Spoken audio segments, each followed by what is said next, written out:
Ready. And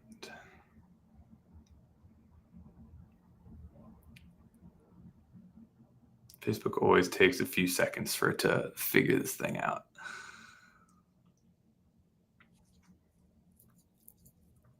There we go.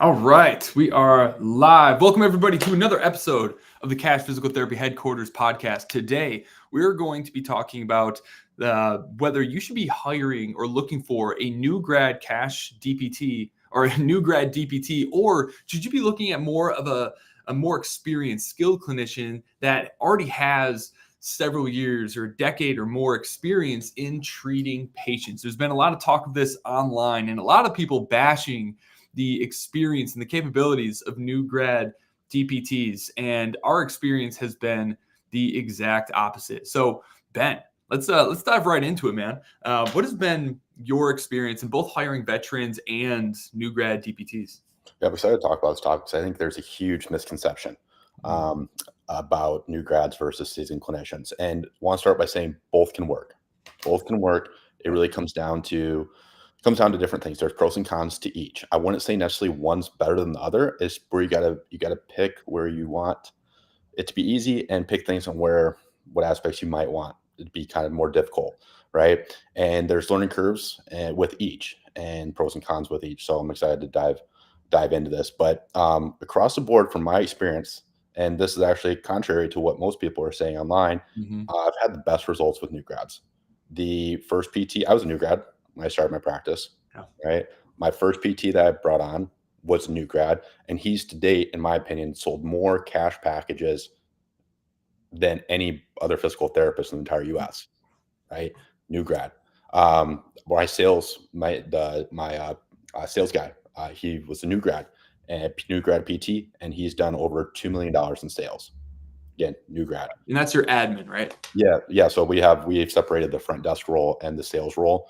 Most people have them combined. We separated them, so now our front desk can just focus on greeting patients, the patient experience. And then we had John step in. He was actually treating PT for us for about 6 months, and then he was to build his caseload. While he was building his caseload, he helped me out with sales, and he found out he actually enjoyed doing that first phone call. Yeah. And now he does that full time, and he doesn't even treat anymore. And he sold over $2 million on the phone. The first new grad that I hired on sold multi-million dollars of sales in cash packages. And my clinic director in San Diego, new grad, kills it, super passionate.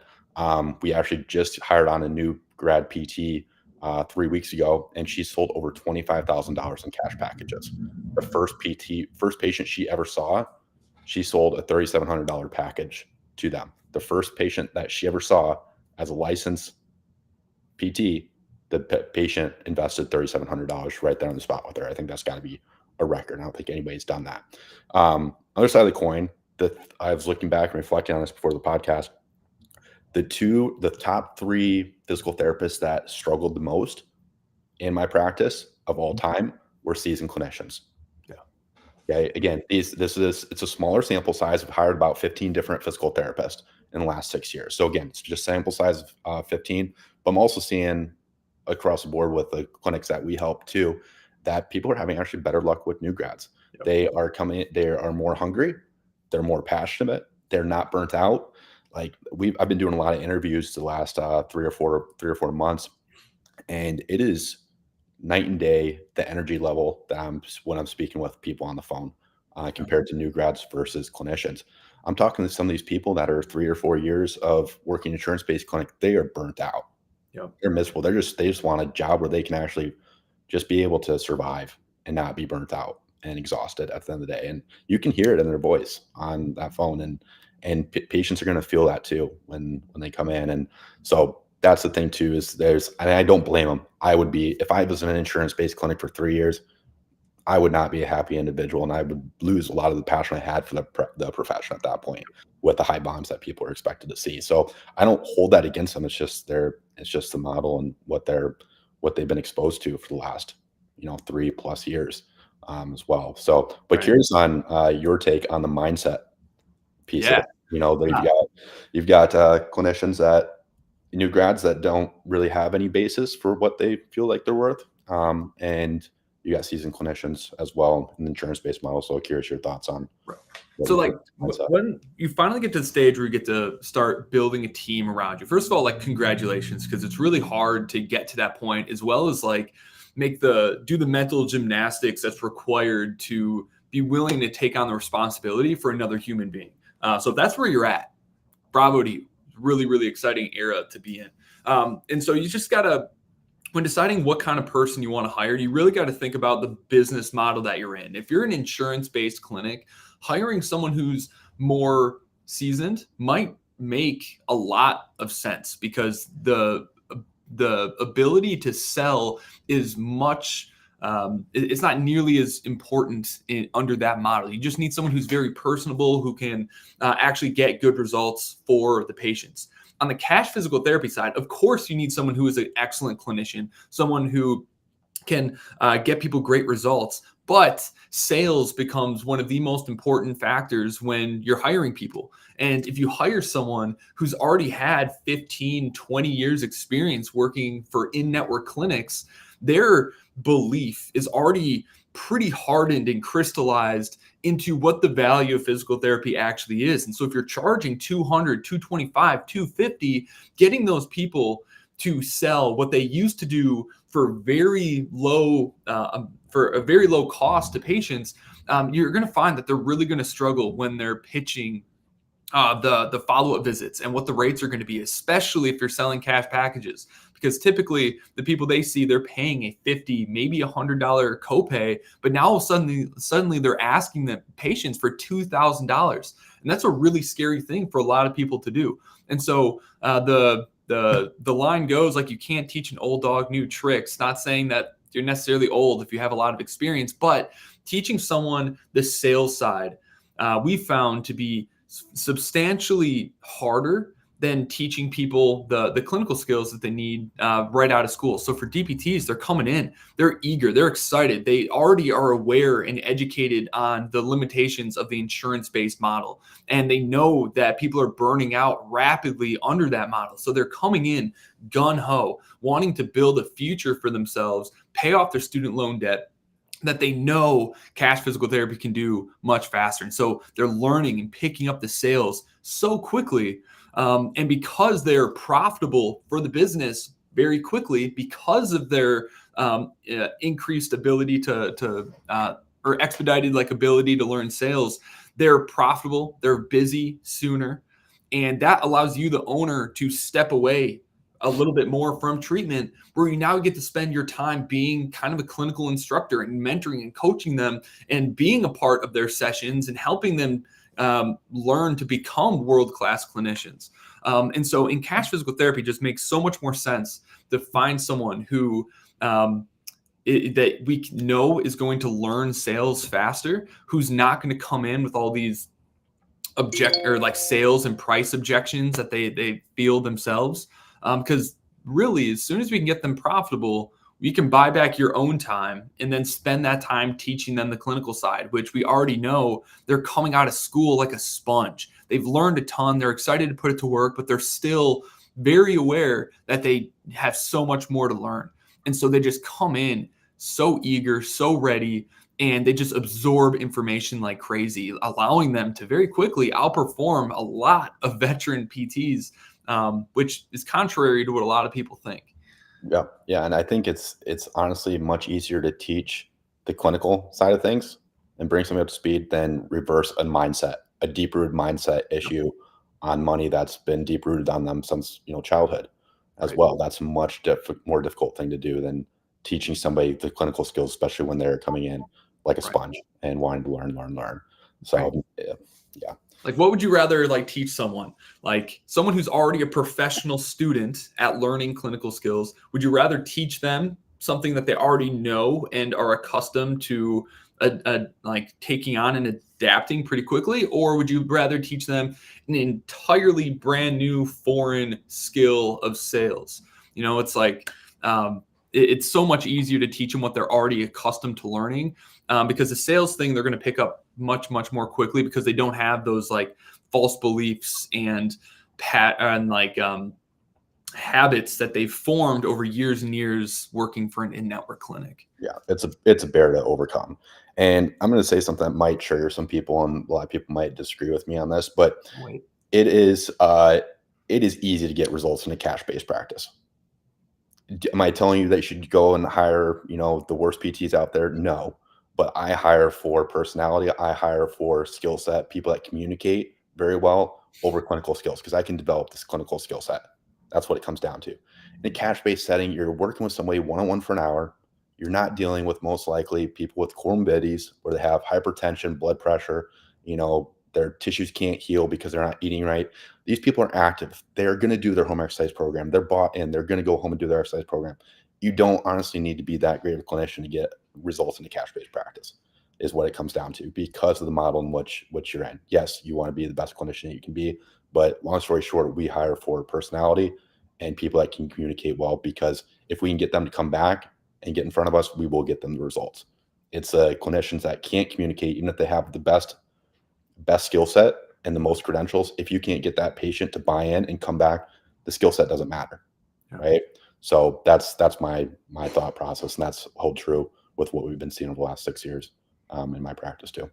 Yeah. Not to mention the candidate pool you get to pull from when you're focusing on a lot of the new grads, because there's so many more PTs graduating that are struggling to find positions that are everything that they hoped and dreamed about when they became PTs. Like, everyone believes that they need to go work in an in-network setting or work at a hospital, but everyone's dreading that. They know it sucks.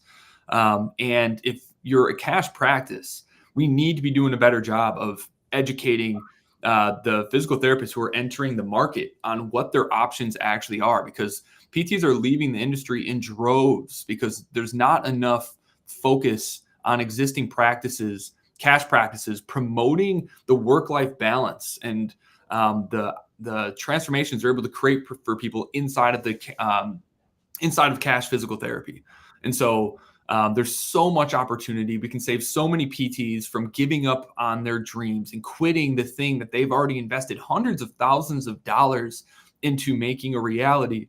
Honestly, I think a lot of cash practices are doing the industry a massive disservice by not actively pursuing these new grads to show them that there's a way of doing things. And I think the practices that we're seeing really focus on this new generation, or this next generation of physical therapists. Those are going to be the ones that really explode over the next 5 to 10 years as we see this shift in physical therapy kind of fully transition, where now the general public are now going after more direct primary care physicians. They're looking for out-of-network places where they can actually get quality care that is both going to get them a fast result, but also prevent future issues from happening, which is really just hard to find at any in-network place. So, yeah, and I think I talked a lot about the sales aspect of it too, and people clinical. Yes, that's important, and to display that too, we hired on a new grad about a year and a half ago. In his first 12 months, he collected more 5-star Google reviews than any clinician in ProKinetics. Yeah. And that's because he was getting great results and communicating with patients very well, and got him great results. And so that's the thing too, is it's amazing to see a new grad get the most Google reviews out of anybody when he's working alongside other seasoned clinicians too. So it's not just sales, but it's also clinical results they can get for people too. Yeah. And you know what? That actually reminded me of another massive benefit, is just level of knowledge and like sophistication when it comes to the online world. Like, if you hire someone who's been in the game for 15, 20 years, getting them to focus on generating those reviews or creating content for the brand is really, really difficult. Whereas most of the new grad DPTs coming out, like they already have an online presence. They're already used to creating and engaging with content online. And the practices that we see exploding in the online game, who are acquiring patients and filling up their schedules very quickly, they are focusing on creating this short form content, not just the owners, but having their team get involved with that as well. And right now, the practices that are willing and able to create content and then put ad budget behind that content are completely steamrolling the competition who aren't willing to do that. And so that's just a whole nother advantage you have, the digital awareness of social media and how to leverage it. And teaching someone who's never really been active on social media to get on camera, to share their knowledge and to share their perspective on things is really, really challenging. And in the next, especially like now, over the next couple months and years, the practices that aren't willing and unable to create content at scale are really, really going to struggle to compete against those who are. So that's a whole nother reason why getting some fresh blood in the clinic with some new perspectives and this ability and interest in building an online presence is going to just be increasingly more important. Yeah, no, I agree. And yeah, you just can't beat that energy piece. They're somewhere open to, yeah, like you said, creating content, going above and beyond, like learning sales, learning all these different aspects outside just clinical. That I think goes a long, long ways. That you just can't bring the energy with a lot of the more seasoned clinicians who are kind of beat down with the system. Yeah. So last question, because I know this is a pretty, I think it's easy to tell where we land, where we think people should start. Does someone having 10 years experience at an in-network clinic automatically exclude them from your mind when you're hiring for your practice? No, absolutely not. Absolutely not. One of the best clinicians I hired, she had 5 years experience at Kaiser system, and she's our clinic director in Oakland and absolutely kills it. Right. So does not exclude whatsoever. I give everybody the benefit of the doubt. I don't take that into consideration at the very beginning stages. That's just something we are taking into consideration during that final interview. Then that's one thing that we know that on final interviews with new grads, we ask a lot more clinical based questions to make sure that they're going to be qualified. Versus in a final interview with more seasoned clinician, we're diving more into money mindset, energy, analyzing their personality and how much charisma they're bringing to that final interview as well. So there's just different things that we dive into and probe a little bit more on that interview process with more seasoned versus new grads. And there's pros and cons to each. It's just you want to make sure that you are taking those things into account and treating them a little bit different and analyzing them a little bit different ways and putting them in asking different questions based on that to make sure you're not going to get yourself into hot water down the road by making the wrong decision. Yeah, 100%. So I think if you listen to this podcast, it sounds like we're saying only hire DPTs, but what we're really saying is that the trends that we're seeing and the data that we're getting back from the hires that we make is that new grad DPTs tend to be a much better fit for cash-based practices. This does not mean that you should only target them. You should keep an open mind, put your job postings out there, look at everyone from a clear slate and hire them based off of their personality, their attitudes, and their desire to learn. We're just finding that the people that check the majority of our boxes most of the time are new grads. Yep, spot on. But yeah, I think where you get in trouble is people online saying it's definitive one way or another. Yeah, we lean with the new grads, but that does not mean that you should only hire new grads by any means. 100%. So if anyone has any questions about hiring, about who to hire, how to bring them on, how to onboard them, comment beneath this video or on this podcast. We'd be more than happy to reach out with some of our free resources and training around who you should hire, what you should look for, how to interview folks, how to onboard them, and how to make sure that we're attracting top-tier talent as well as retaining that talent long-term. If you got value out of this episode, don't forget to like and subscribe to the Cash Physical Therapy Headquarters podcast. Thanks, everyone.